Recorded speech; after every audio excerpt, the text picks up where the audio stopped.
Hi, this is MIcornus Phokane, the leader and the founder of Church Governance Solutions. And I want to continue with the same topic of speaking about immaturity today. But today I want to speak about the implications of running an immature church. The implications of running an immature church. And we have spoken in part one about immaturity, what causes immaturity, and we have outlined it clearly in part one. And if you haven't actually listened to that, so please be able to go back and listen to that as well. But today we want to speak about the implications of running an immature church. Remember, there is implications for things like this, and we want to emphasize that those implications are very important for you to know so that you can avoid them by actually not allowing your church to be immature. The first implication that you will actually meet up with is that the pastor will spend more time solving problems that are focusing than focusing on the vision. And we have seen that when immature people are immature, they cannot sort out their own problems. They cannot actually be able to cope with every situation that they have. Immature people will call you as a pastor during midnight just because their child has got a headache that they cannot pray for that child. They cannot even think of Panado just to give to that child because immature church just don't know what to do. And everything that comes to their side, they are panicking. There are a lot of conflicts as well in immature churches. And therefore you'll be so much involved in dealing with issues in the church than actually focusing on the vision.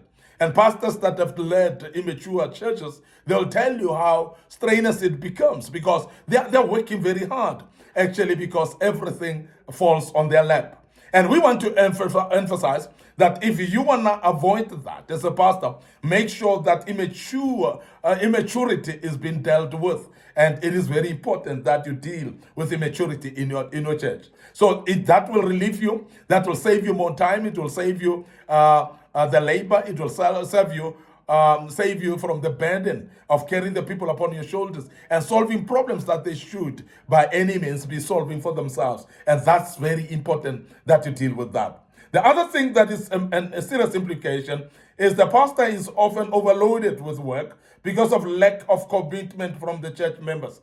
Now, a church that has a lot of members that are not committed or that are immature, they cannot be committed.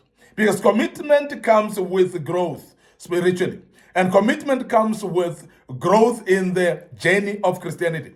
Because when people grow, they start to realize that I've got talents that I can share in the church. I can contribute towards the vision because I've got the talent to do such and such a thing. And they would know exactly where to get involved as well. But in a church where people are immature, commitment is not there. And you'll realize that then there's an overload of the pastor. And sometimes, as we have mentioned previously, that some pastors are superstars. Some are just not superstars by their own design. It's purely because there's nobody in the church. Even though the church is full and the congregants are sitting there clapping hands and watching actually on the pulpit like it's a movie, they're not committing to anything. They are warming the church every Sunday. They are part of the church every Sunday, but they don't want to commit in anything. And purely because of immaturity. And we want to emphasize that immaturity can overload the pastor or the visionary purely because people are not committed. When people are committed, they will relieve the pastor from the overload of the work, of course, because they are committed in doing things. When they are doing some of the work, the pastor can be continuing to do something else. And we want to emphasize that immaturity is very costly because the members are not committed and the pastor then will be overloaded. The other thing that's an implication of immature church, the pastor often have to travel back for Sunday services, even if she or he is far away because of lack of quality leadership to assist. And we speak about whereby the visionary or the pastor has been invited at least very far to go and minister, maybe in a conference. He has visited maybe somewhere to relatives, maybe with commitments of the family, or else maybe have actually traveled for holiday as well. Now, when you're having an immature church, the pastor is always forced to come back, even on a Sunday service, even if they've traveled very far, but they must make sure that they're back. The reason is because when there's immature leadership, then there's nobody who will oversee that which the pastor should be overseeing. there will be nobody actually to step in place of the pastor and assist in appropriate manner in areas where the pastor would be doing. So it's very important when you've got a matured leadership that will for sure stand in and stand in the shoes of the pastor and assist the visionary when the visionary is not there. And therefore, the visionary can start relying on specific people amongst the leadership when they are matured enough. But when there's no maturity, there's nobody that the leader or the visionary can rely upon, because there's just nobody who they can rely on. And we want to emphasize that this becomes a very serious implication. And therefore, you see pastors that have gone to travel about 1,000 kilometers away, and they have to come back and drive back on Sunday because there's nobody to take over and assist them in their duties. And that is a serious implication as well. The other implications of immature church is projects remain stalled because of lack of financial support. Because an immature church cannot see the reason why they should give their money. An immature church is not having the spirit of stewardship. They are not able to give. They want to be pushed into giving. And therefore, we see projects being stalled because we don't have enough people that can contribute. We don't have people that can give finances and spend their finances in the work of the ministry. So when you have got mature church, you'll see that finances becomes no problem at all. And majority of the pastors would know when they've got mature Christians that finances cannot be mentioned every day, because they know that people think and they understand that there's a need for finances for this church.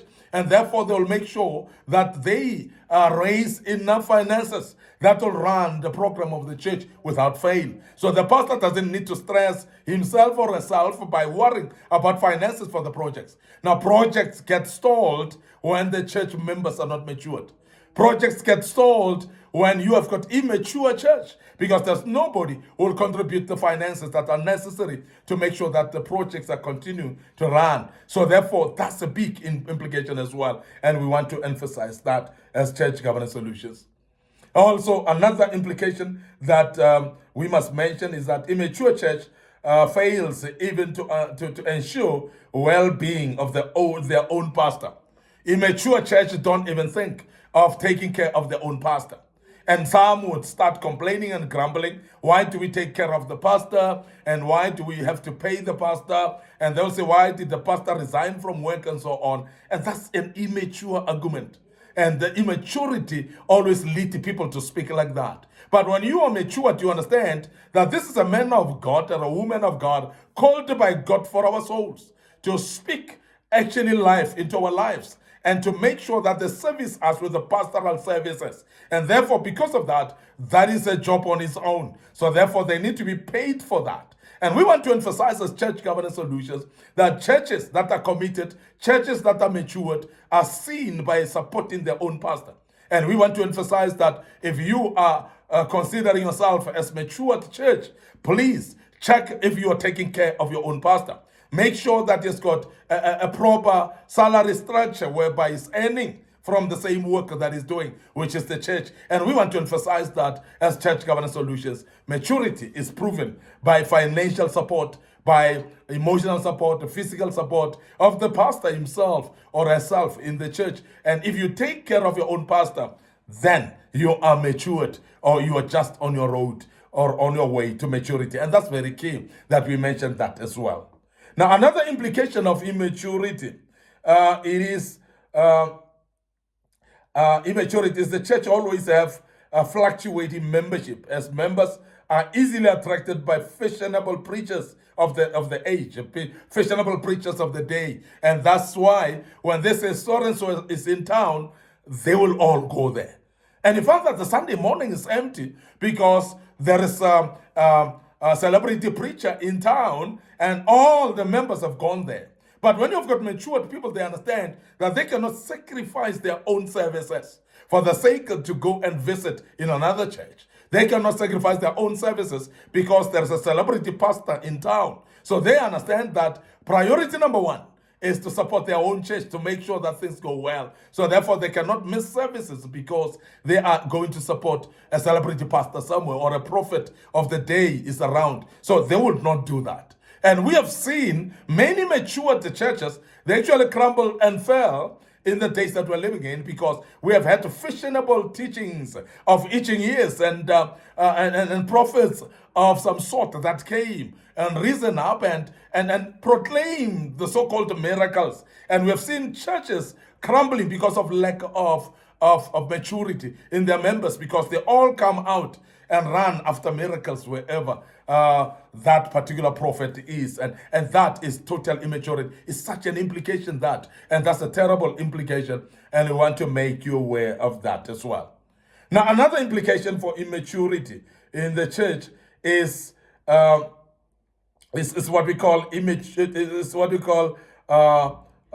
immature church causes a stagnation due to the lack of prayer, and due to the lack of evangelism as well, due to the lack of worship as well.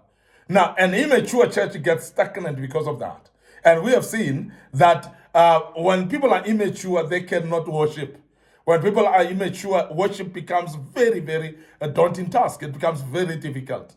And immature church praying becomes very difficult for an immature church, and let alone evangelism, then it becomes very difficult. And majority of them cannot really then go out and win souls and make sure that the church grows as well. And the thing is, because immature Christians are not even confident to share the word to other people. And we want to urge you as a church to scrutinize where you are, because there are churches that think that they're matured, but they're not. But we have just indicated on the implications as well that may be able to make you aware that this is a sign of immature church. So therefore, we must do something about it.